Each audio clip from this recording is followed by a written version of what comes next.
Welcome back to the Six Man Podcast. This is a bit of a different episode, but it's very important to me and I wanted to record it. I am solo today. I'm recording actually the day of that I'm planning to post this, but I just wanted to sit down and address a lot of things that I've briefly touched on in the podcast, but this is something that is very meaningful to me. Whether you are new to the show or not, I'm sure you can tell by the dating of the two seasons that there is a very long gap in between season 1 and 2. Today, I will be briefly touching on why that was, why I needed to take that time, and why going forward the show will be better because of it. But I'm going to let this fade into my quick little 5-minute rant, explanation, whatever you want to call it, that I recorded back in January. So please listen respectfully. I'm not looking for any attention. I just want there to be a sense of understanding within my family and within the listeners that it has made me who I am, and I'm incredibly proud of my experience, and I hope that at least one person can listen and be inspired or be enlightened on mental illness and trauma and the ins and outs of that, then I will be more than happy with the outcome. But yeah, that being said, I will have it fade here.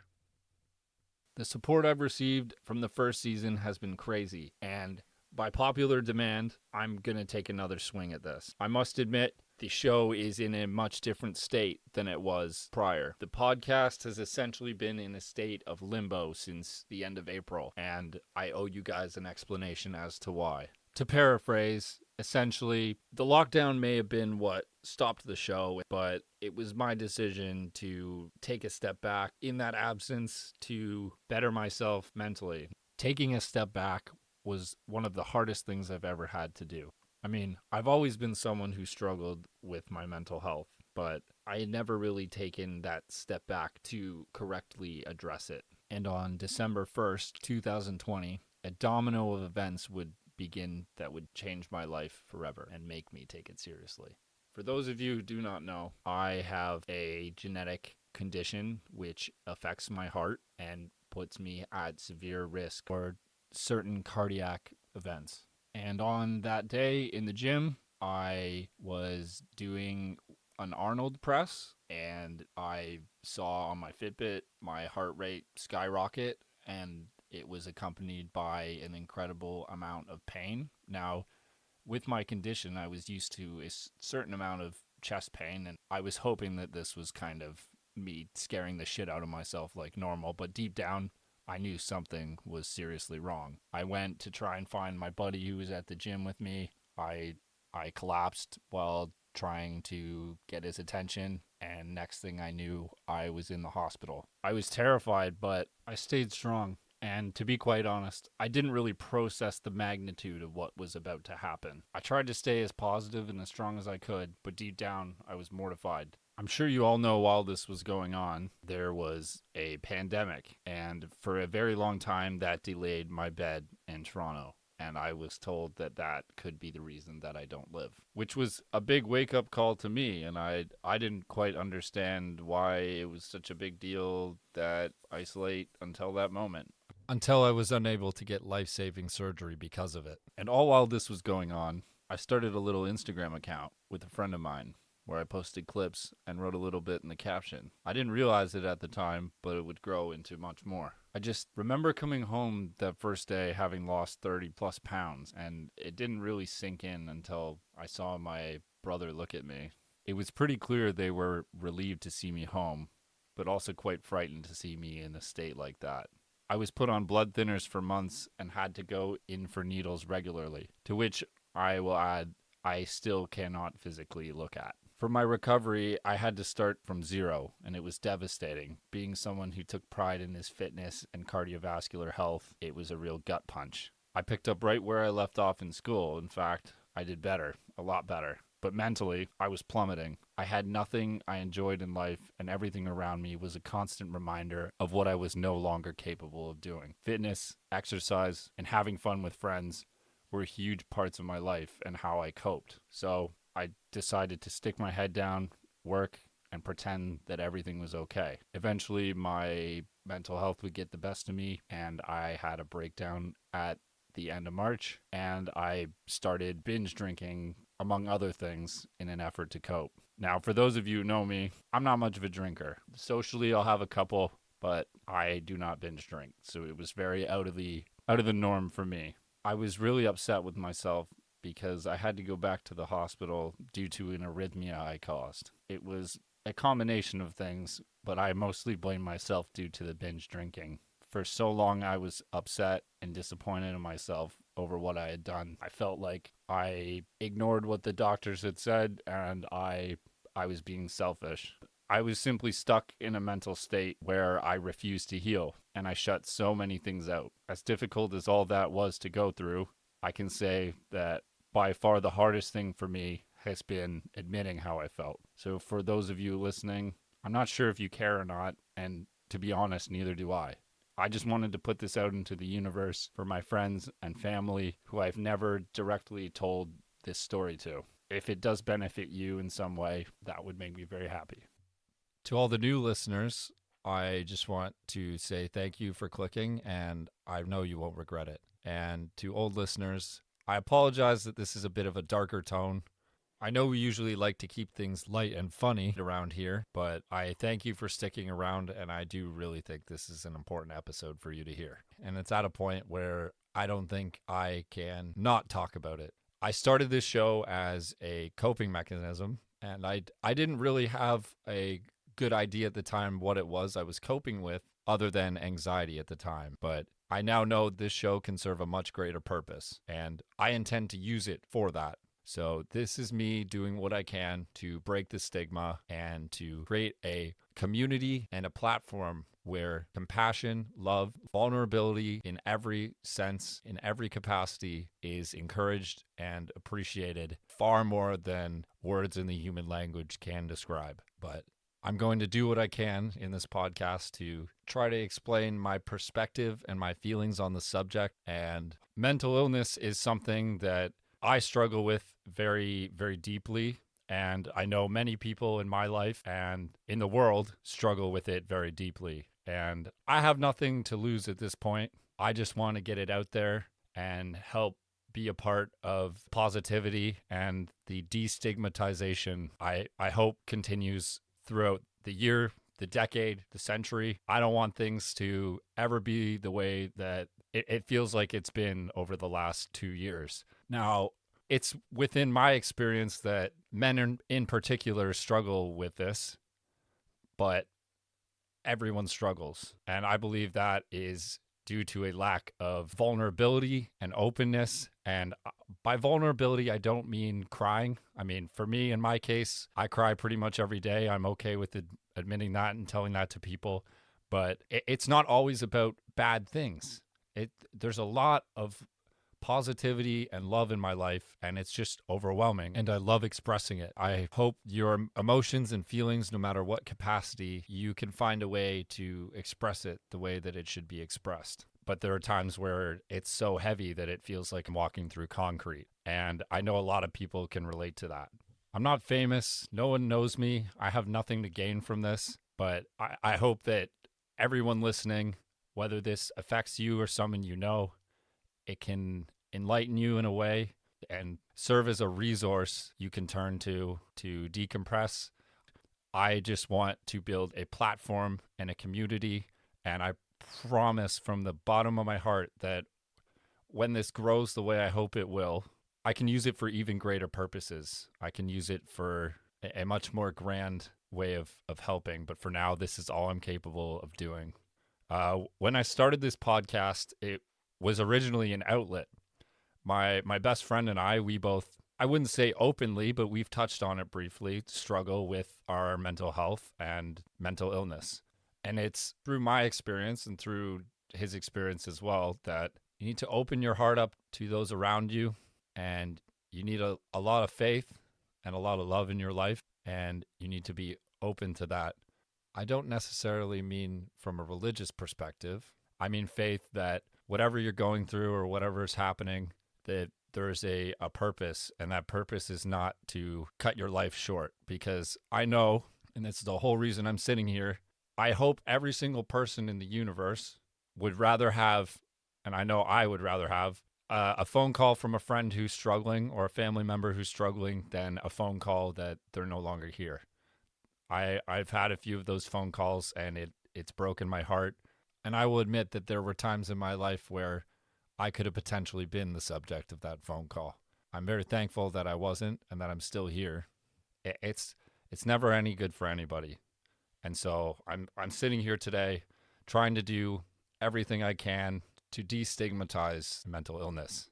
I don't know if who's listening, but I just want you to know if you're struggling through pain, whether it be physical or mental, I know how much it takes its toll. No matter who you are, no matter how significant it is, I'm incredibly proud of you for your strength and your perseverance. If you're lucky enough to be surrounded by those who love you, hold on to them and tell them as much as you can how much you love them. Because in my experience, that is one of the most helpful things. And I know this is all going to come across as a rant, and I hope to keep it brief and move to something lighter. I believe there's no giving or taking when it comes to love, only loyalty, gratitude, and devotion, all those you share it with.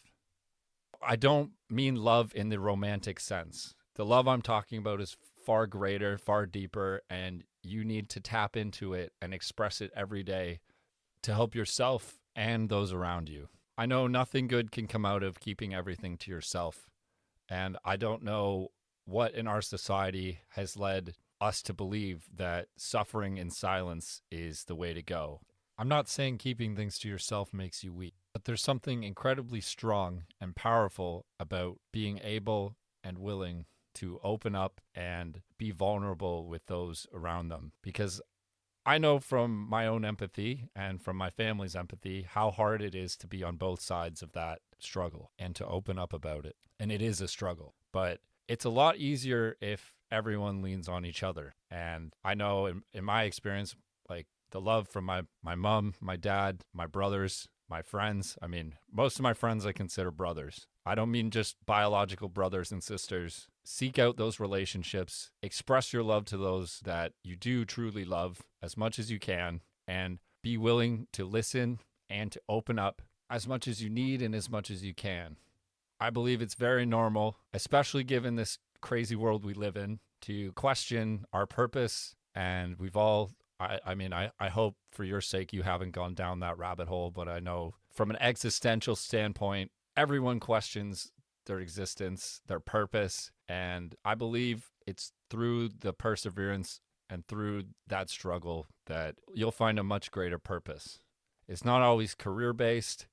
As a good friend of mine says, the world is your oyster, and just go find what it is that means the most to you and hold on to it as tightly as you can and appreciate it as much as you can. Gratitude for me through journaling has been one of the most effective strategies. And through that, I rediscovered my love for those around me, for the world, and for myself. It's still a work in progress, but I'm very happy with what gratitude, being a regular part of my life, has rewarded me with. It took me a long time to find my other coping mechanisms. For me, it's stuff like basketball, going to therapy, learning, reading. They all calm my soul, calm my anxiety, and make me feel a greater sense of purpose and belonging in this world, when a lot of the time I seriously question that. But no matter what coping mechanisms you turn to, whatever it may be, healthy or unhealthy, I applaud you for coping. It takes a lot of strength, and I encourage you to be kind to yourself throughout the process. It will get better. And I encourage you, reflect on a regular basis, communicate with those around you on a regular basis, and constantly find ways to improve the mental well-being of yourself and the mental well-being of those around you. I know it's a lot for a lot of people to handle, and I'm speaking from experience, but it takes a lot of work, but I promise you it is worth it. I am not all the way there. It is still a work in progress for me. Take it from a random Canadian who I sit every day. I have food, water, a roof over my head.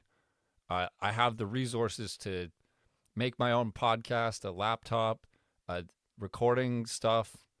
You know, I can go get a job and make money. I'm so thankful for all of that. But yet still, I find myself sitting here depressed, anxious, and everywhere in between. And I don't know why. I feel like I should have everything, but I know in my heart I have a greater purpose. I'm meant for something, and I'm severely neglecting something that is of value to me. Now, I'm not saying that it's the same case for everyone, but I encourage you, if you're listening, if you are struggling, or if you know someone who's struggling, whether you have the strength or not to speak or to listen to someone, a good start could be just listening to me. I'm not expecting anything in return. Like I said, I'm not famous. I'm not going to gain anything from this. And I'm not expecting a boatload of sympathy to come my way, nor do I want that. I want the world to know that it's okay to struggle, and I will keep stating that until every single person that I care for, which is every single person on this planet, knows that it's okay. I know I myself have had a complete identity crisis over the last 2 years, and that can be attributed to many factors. We all lived through this crazy pandemic. We've all had losses. We've all had traumatic experiences. And I hope that somewhere in this podcast, I can attach my little story. And I know that no one knows exactly what's going on in my head. No one knows exactly what's going on in my body. And every single person's situation is different. And if you box yourself into the idea that you're the only one who understands what's going on, it could be very detrimental long term. Because yes, your situation is very unique. It always is. No one is you. You are unique. But we all struggle. We all stress. And we all feel the weight of this, well, what do you even call it? This universe. The day-to-day ups and downs of life. But I'm not sure how long this will be.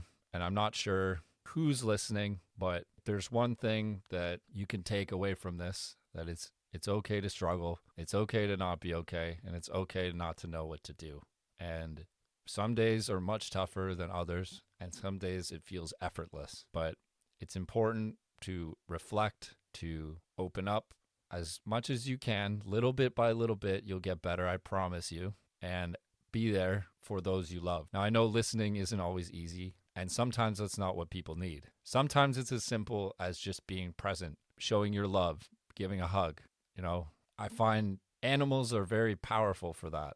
I don't necessarily believe in a God, but I do believe in external forces controlling what is going on in my life. And when I'm having my worst days, it is always my pets that come up to me and comfort me. They have some deeper understanding of feelings, emotion, and sadness. And I don't know if the universe told them to, or if they're just really good at understanding, but it can be quite comforting regardless of the capacity. But if you're struggling, I'm deeply sorry, and I hope that things improve. And I know, as hard as it may be, if you work at it, it will get better. I'm speaking from experience, and I am nowhere near all the way there.